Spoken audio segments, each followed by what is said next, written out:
কি হলো ভাই? হাওয়া বদলে গেল? কি ভেবেছিলে সব সময় হাওয়া একই দিকেই চলবে?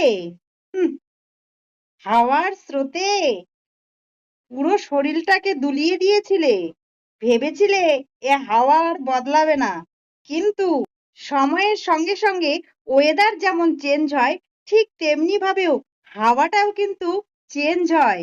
এটা যদি মাথায় রাখতে তাহলে এত বড় বড় ভাষণ দিতে না। চুপচাপ ছিলাম আর দেখছিলাম, কিন্তু কাজ ঠিকই করছিলাম। তার জন্যই তো আজকে ফল পেলাম। আমি একটা কথা সবাইকে সবসময় বলেছিলাম, যে কর্ম করো, অবশ্যই ফল পাবে। তাই কর্ম ঠিক ছিল, ফলটাও ঠিকই হলো।